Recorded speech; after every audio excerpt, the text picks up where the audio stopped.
በስመ አብ ወወልድ ወመንፈስ ቅዱስ አሐዱ አምላክ አሜን። ይትባረክ እግዚአብሔር አምላክ አበዊነ ቅዱሳን ለዘአብጽሐነ ወዐቀበነ እስከ ዛቲ ሰዓት። እስከዚህ ሰዓት የደረሰን የጠበቀን የአባቶቻችን አምላክ ቅዱስ እግዚአብሔር ስሙ ለዘላለም የተመሰገነ ይሁን። የተወደዳችሁ የእግዚአብሔር ቤተሰቦች ቅድም በየስማችሁ እንደየማይረጋችሁ ስማችሁ የተጠራ አገልጋይ አባቶቻችን ካህናት፣ ወንድሞቼ ዲያቆናት፣ በዚህ ቅዱስ ስፍራ የተሰበሰባችሁ ምዕመናንና ምዕመናት እንዲሁም ሕፃናት ሁላችሁም በልዑል እግዚአብሔር ፍጹም ሰላም ሰላም እላችኋለሁ። እንደምን አደራችሁ? እንደምን ሰነበታችሁ? አሜን። እንድናመሰግነው በምሕረት አደባባይ እየሰበሰበን የአባቶቻችን አምላክ ቅዱስ እግዚአብሔር ስሙ ለዘላለም የተመሰገነ ይሁን። የመዳናችን ምክንያት የሆነች ቋንቋችን፣ መግባቢያችን፣ አማላጃችን ድንግል ማርያም እግዚአብሔር በሰጣት ክብርና ጸጋ መጠን ስሟ ለዘላለም የተመሰገነ ይሁን።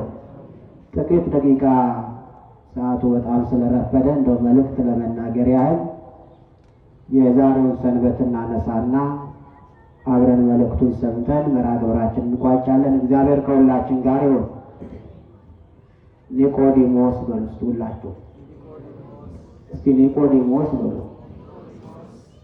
የዛሬው ሳምንት አብይ ጾም አንድ ብለን ከጀመርን ዛሬ 7ኛ ሳምንታችን ነው። 7ኛው ሰንበት ደግሞ ኒቆዲሞስ ይባላል። ኒቆዲሞስ ቃሉ የግሪክ ቃል ሲሆን ትርጉሙ ድል ማድረግ፣ አሸናፊነትን የሚያመለክት ቃል። ኒቆዲሞስ ድል ማድረግ ስንል አምላካችን መድኃኒታችን ኢየሱስ ክርስቶስ ቃል በቃል ስለ ጥምቀት ፊት ለፊት አግኝቶ ጥያቄና መልስ እያደረገ ካስተማራቸው ደቀ መዛሙርት መካከል አንዱ ነው ኒቆዲሞስ። ኒቆዲሞስ የአይሁድ አለቃ ነው። ከፈሪሳውያን ወገን የሆነ ሰው ነው። በዛ ላይ ደግሞ በገንዘብም ባለጸጋ የሆነ ሰው፣ ብዙ ነገሮች የሞሉለት ባለጸጋ የሆነ ከፈሪሳውያን ወገን የተወለደ የእውቀት ባለጸጋ ብቻ ሳይሆን የሀብትም ባለጸጋ የሆነ የአይሁድ መምህር፣ የእስራኤል መምህር ነው ኒቆዲሞስ። አንቱ ከተባሉ ሊቃውንት መካከል የብሉይ ኪዳን ሊቃውንት አንዱ የሆነው ኒቆዲሞስ አምላካችን መድኃኒታችን ኢየሱስ ክርስቶስን ፊት ለፊት ተገኝቶ ጥያቄ እየጠየቀ የተማረ፣ በመጨረሻም ደግሞ በተማረው ትምህርት ተለውጦ በመከራው ሰዓት ብቻውን ተገኝቶ ከእግረ መስቀሉ ስር የሁላችንን ድነት የፈጸመውን መድኃኒታችን ኢየሱስ ክርስቶስን ሥጋውን በበፍታ ገንዞ የቀበረ ብቸኛ ሰው ነው ኒቆዲሞስ።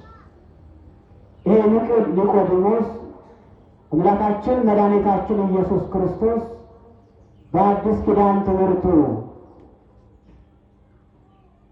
ንስሐ ግቡ እያለ ዮሐንስ ቀድሞ በማስተማር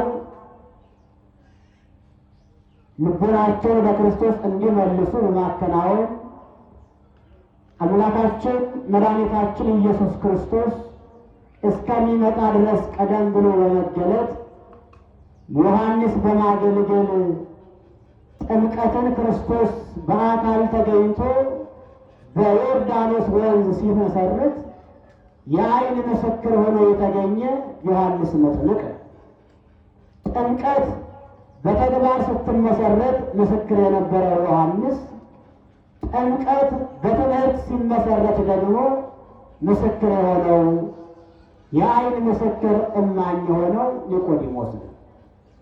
ይሄ ኒቆዲሞስ የአይሁድ አለቃ ነው። ቅድም እንዳልኳችሁ የተማረ ሰው አንተ ተባለ የተከበረ ሰው ነው ኒቆዲሞስ።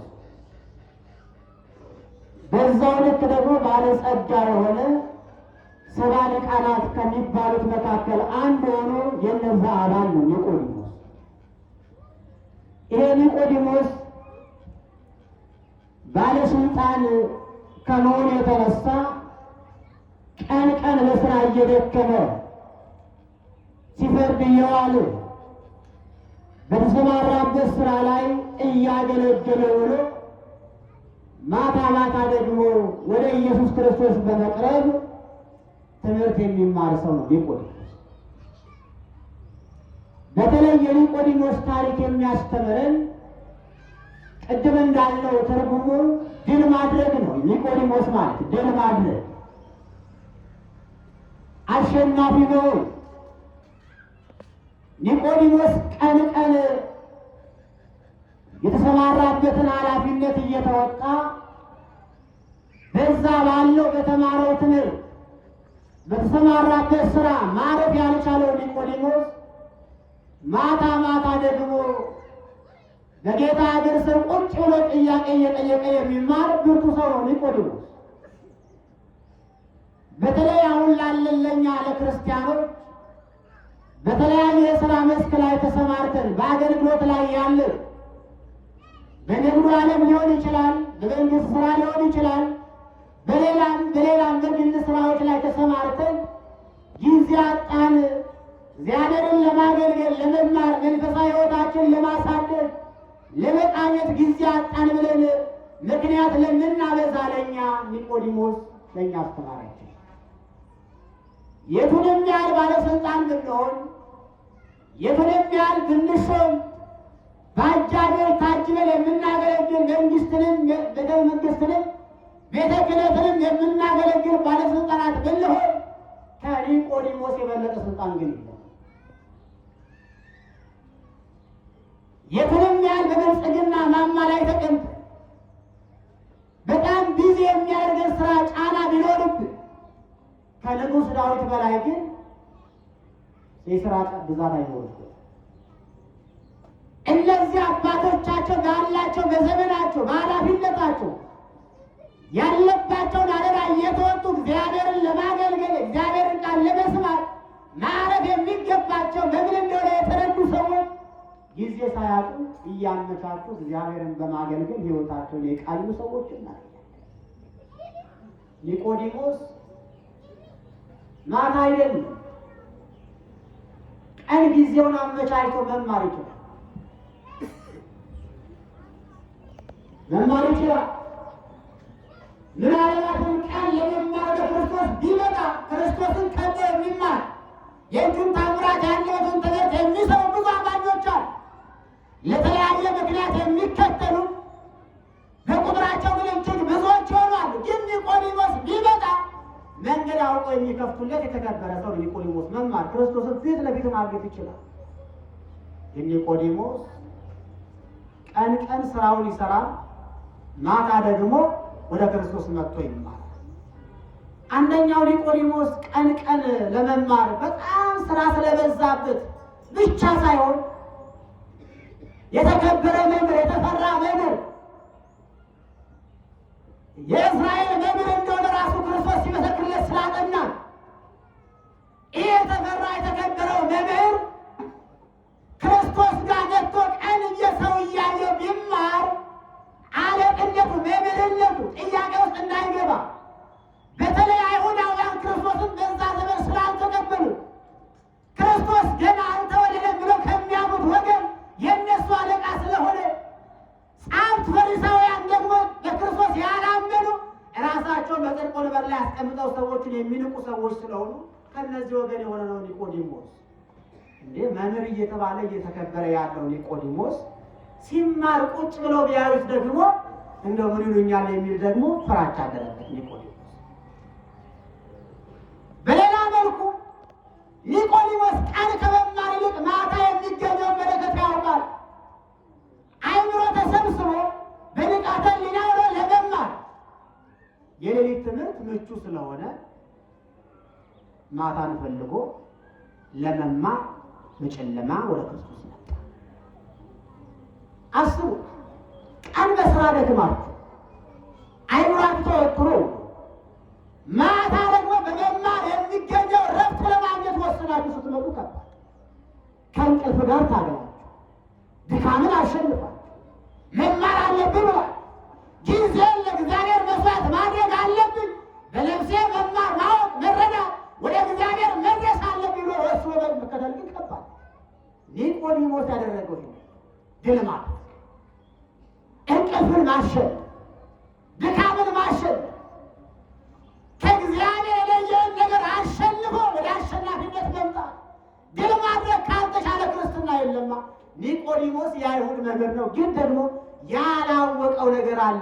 አሁን ብዙ እውቀት ሊኖረን ይችላል። በብዙ ጥበብ የተመሳለ፣ በብዙ ጥበብ የተከበረ፣ በብዙ እውቀት ያደገ፣ አይምሯችን በእውቀት የበለጸገ፣ በሳይንሱ እውቀት የተመራመረ፣ በመንፈሳዊ እውቀት በዛው ልክ የተማሩ ሰዎች ግን ደግሞ መንፈሳዊ ሕይወታቸው የላሸቀብን ሰዎች ይኖራሉ።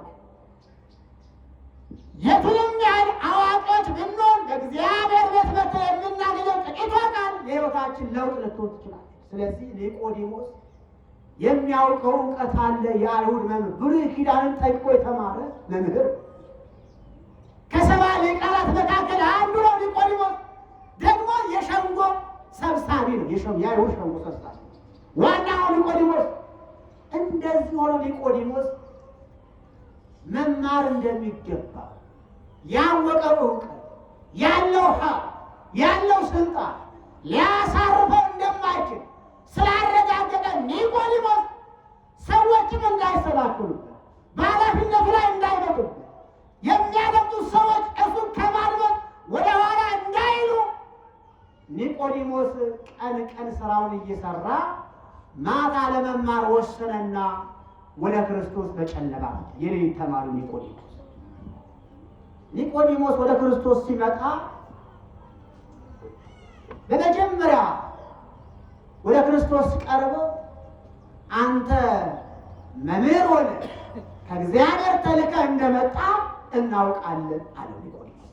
ክርስቶስን ማድነቅ ጀመረ።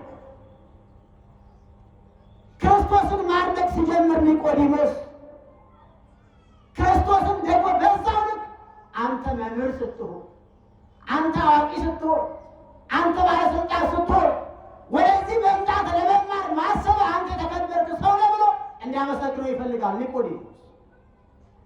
ክርስቶስ ግን ምን አለው? ሰው ከውሃና ከመንፈስ ካልተወለደ በቀር እግዚአብሔርን መንግሥት አያይም። ባለስልጣን ስለሆን፣ ስለተማር፣ አዋቂ ስለሆን፣ ብዙ ነገር ስላለ የእግዚአብሔርን መንግሥት ልታይ አትችልም። የእግዚአብሔርን መንግሥት ለማየት ዳግም መወለድ፣ ዳግም መሰራት፣ ዳግም መታነጽ አለብህ አለ ኒቆዲሞስ። እንዴ አለ ሰው ከሸመገለ ካረጀ በኋላ እንዴት ወደ እናቱ ማኅፀን ተመልሶ ዳግመኛ ሊወለድ ይችላል? ረቂቅ የሆነ ከዛ ክርስቶስ ምን አለው? እንዴ አንተ የእስራኤል መምህር ነህ ትላለህ፣ አንተ አዋቂ ነህ ትላለህ፣ አንተ ሸንጎ ሰብሳቢ፣ አንተ የአይሁድ አለቃ፣ ያውም የእስራኤል መምህር። የእስራኤል መምህር ስትሆን ይሄን አታውቅምን? እንዲህ እያለ አለማወቁን ገልጦ ረቂቅ ስለሆነው ልጅን የእግዚአብሔርን ጸጋ ስለሚያሰጠው መንግሥቱን ስለሚያወርሰው ስለዛኛው ዓለም ክርስቶስ አስረግጦ ከነገረው በኋላ ኒቆዲሞስ ታውቃላችሁ፣ ከተማረ ከተረዳ በኋላ ኒቆዲሞስ ሕይወቱን ማስተካከል ጀመረ። አይሁዳውያን ክርስቶስን ሊሰቅሉት፣ ክርስቶስን ሊፈርዱበት ሲፈልጉ እናንተ አለ ቀስ እያለ እናንተ እንደው እሱን አቅርበን ሀሳቡን ሳንረዳ ሳንጠይቅ ምን እንደሆነ ሀሳቡ ሳናውቅ እንዲሁ ሰዎች በነገሩን ብቻ ለምን እንፈርድበታለን? እንዴ ሰዎች የሚከተሉት እኮ ሕግ ስለማያውቁ ነው። እርሱም አላዋቂ ስለሆነ ነው። ከእኛ ወገን ከተማሩት ከበለጸጉት መሪዎች ከሆኑት ከእኛ ወገን በእርሱ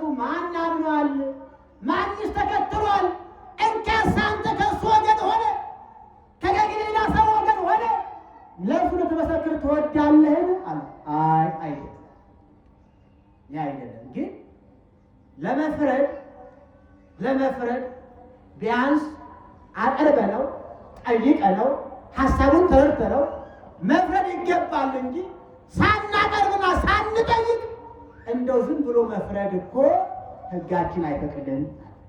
እንዲህ አለና የመጀመሪያ ሸንጓቸውን በተነባቸው። አያችሁ፣ ስለ እውነት መቆም። ሰው ሲማር ከእውነት ጋር ይቆማል። እንዲሁ በደማ ሊፈርዱበት ሲሉ ኧረ እንደዛ አይፈረድም፣ ተምሯላ፣ አውቋላ። ከእሱ የሚበልጠው የሚሻለው ክርስቶስ አለማወቁን አሳይቶ የእውቀት ብርሃን በውስጡ አሳይቶታል። ስለዚህ እንደዚህ ዝም ብሎ መፍረድ የለም አለና ማዕከላዊ ሆኖ ኒቆዲሞስ የአይሁድን ሸንጎ በተነ። ይሄ ብቻ አይደለም። ኒቆዲሞስ እስከ መጨረሻው አገልግሎ በተማረው ትምህርት ጸንቶ ሕይወቱ ተለውጦ ተስተካክሎ ያን ኃላፊነቱንም ሳይተው እያገለገለ ታማኝ ሆኖ ክርስቶስን ካወቀ ከተረዳ በኋላ በእምነቱ ጸንቶ የክርስቶስ አገልጋይ ሆኖ ከዋለበት እያደሩ ካደረበት እየዋሉ የእጁን ታምራት የአንደበቱን ትምህርት እየሰሙ አብረው የኖሩ አገልጋዮቹ እንኳን ሳይቀር በዛ መከራው ሰዓት በጨለማው በዛ ሌሊት ፈርተው ክርስቶስ ሲሰቀል ክርስቶስ ሲያዝ ብዙዎች ሲበተኑ በዛ በቀራንዮ በጎልጎታ በመስቀሉ ስር ከድንግል ማርያም ጋር ሆኖ ድንግል ማርያም ስታለቅስ እንባዋን ያበሰ የመጀመሪያው ሰው ልጇን ከመስቀል ላይ አውርዶ በእብታ ገንዞ የቀበረ ያከበረ ያማን ነው? ኒቆዲሞስ ነው የተማረ። አሸናፊነት ነው። ድል አድራጊ መሆን ማሸነፍ። ዛሬ እኛ ማሸነፍ ያልቻለው ስንት ነገር አለ። ኒቆዲሞስ ሌሊቱን ያሸነፈው ሌሊቱ ቀደም መዘምራኑ ሲዘምሩ አልሰማችሁ? ኒቆዲሞስ መምህር ሌሊቱን በብርሃን የሚማር መምህር ሆኖ የሚማር አዋቂ ሆኖ ለማወቅ የሚጥር ፊደል ቆጥሮ ገና ዳግመኛ ፊደል የሚቆጥር ገና አላወቅኩም ብሎ ለማወቅ የሚተጋ ጊዜውን በአግባቡ የሚጠቀም ቀን የለ ማታ የለ ክርስቶስን ለማገልገል። የእኛ ሌሊት በምን ይሆን የሚያልፈው? የእኛ ሌሊት ለምን እንደምናሳልፈው ሌሊታችን። ኒቆዲሞስ ሌሊቱን በትምህርት ነው የሚያሳልፈው፣ በብርሃን በጨለማ ውስጥ ያለውን ብርሃን ክርስቶስን በመልበስ በማወቅ። ለዚህ እኮ ነው መኃልየ ሰሎሞን ሌሊት በምንጣፌ ላይ ሆኜ ነፍሴ የናፈቀችውን ነፍሴ የወደደችውን ፈለግኩታል። ነፍሴ የወደደችውን ሌሊት በምንጣፌ ላይ ሆኜ በአልጋ ላይ ሆኜ ተኝቼ። ሰው በአልጋ ላይ ሆኖ በሌሊት ሆኖ በምንጣፍ ላይ ሆኖ የሚያስበው እንቅልፍ ነው፣ አልያም ሌላ ነገር ነው። ሰው በእረፍቱ ሰዓት በምንጣፉ ላይ በአልጋ ላይ ተኝቶ የናፈቀው ነፍስ የወደደችውን ክርስቶስን ለማግኘት በእንቅልፉ ላይ ሆኖ የሚያስበው ክርስቶስና ነፍስ የወደደችው ፈለኩት ብቻ ሳይሆን የሚለው ሰሎሞን አገኘሁት። መኃልየ ዘሰሎሞን ምዕራፍ 3 ቁጥር 1 ላይ ነፍስ የወደደችው ፈለኩት በምንጣፌ ላይ ሆኖ።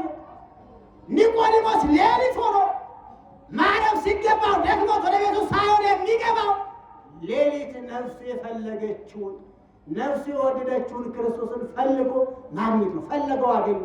ለዚህ እኮ ነው ነቢየ እግዚአብሔር ቅዱስ ዳዊት በሌሊት ጎበኘ ልቤንም ፈተንኩ። በሌሊት ጎበኘ። ሌሊት መከራ እኮ፣ ሌሊት ጨለማ እኮ፣ ሌሊት ከባድ ፈተና እኮ። በፈተና ሰዓት፣ በመከራ ሰዓት፣ በሐዘን ሰዓት፣ በውርደት ሰዓት አንተ ጎበኘኸኝ። ቅድም ቅዳሴን የመሩት ዲያቆን መምህሩ በዜማ ያስቡ የዳዊት ዝማሬ በሌሊት ጎበኘኸኝ። በሌሊት ናፍቆ የፈለገውን ክርስቶስን ኒቆዲሞስ ሲያገኝ ክርስቶስ ደግሞ ኒቆዲሞስን ጎበኘው። አየው ያ የደከመውን ያ የወደቀው ያ የተረሳው ያ ያላወቀው ኒቆዲሞስን ክርስቶስ አገኘው። ከዚህ በኋላ የራሱ ገንዘብ አደረገው። የክርስቶስ ገንዘብ ለመሆን ልናሸንፈው የሚገባ ጨለማ፣ ልናሸንፈው የሚገባ አለማመን፣ ልናሸንፈው የሚገባ ድካማ፣ ልናሸንፈው ድል ልናደርገው የሚገባ ዘረኝነት አለ። ልናሸንፈው የሚገባ ጥላቻ አለ። ያን ስናሸንፍ በፍቅር እንነግሳለን። ክርስቶስን እንለብሳለን። ያ ከሆነ የክርስቶስ አገልጋዮች ደቀ መዛሙርቱ እንሆናለን። ኒቆዲሞስ ድል አድራጊ መሆን፣ አሸናፊ መሆን፣ በሕይወታችሁ ያሸነፋችሁ፣ ያደቀቃችሁ፣ ተስፋ ያስቆረጣችሁ፣ ከእግዚአብሔር የለያችሁ፣ ከአገልግሎት ወደ ኋላ ያስቀራችሁ፣ ልባችሁን ያቆሰለባችሁ ነገር ምንድን ነው? ያን አሸንፉ። ያን ድል አድርጋችሁ አሸንፋችሁ አልፋችሁ ወደ ክርስቶስ ስትመጡ ያየኝን ክርስቶስን አየሁት ብላችሁ እንድትመሰክሩ እናንተ ክርስቶስን ለማየት እናንተን ለማገልገል ከቤታችሁ ማሸነፍ የሚገባችሁ ነገር አሸንፋችሁ ከመጣችሁ አዎ ክርስቶስ ያን ጊዜ ያያችኋል። ያን ጊዜ ይማርካችኋል። ያን ጊዜ ይገዛችኋል። ያን ጊዜ የእሱ ገንዘብ ትሆናላችሁ። ገንዘብ ለመሆን ግን ልንተወው፣ ልናሸንፈው፣ ድል ልናደርገው የሚገባን ብዙ ስጋዊ ሀሳብ፣ ስጋዊ ምኞት ያን አሸንፎ ወደ ሰገነቱ መውጣት ከሁላችን ይጠበቃል። እንደ ኒቆዲሞስ ዘረኝነቱ፣ ጨለማው፣ መከራው፣ ዓለማውን አሸንፈን ወደ ክርስቶስ እንድንመጣ መላካችን እግዚአብሔር የአሸናፊነት ኃይል ለሁላችንም ያጎናጸፈን። ያስተማረን የመከረን የአባቶቻችን አምላክ ቅዱስ እግዚአብሔር ስሙ የተመሰገነ ይሁን። ይቆየን።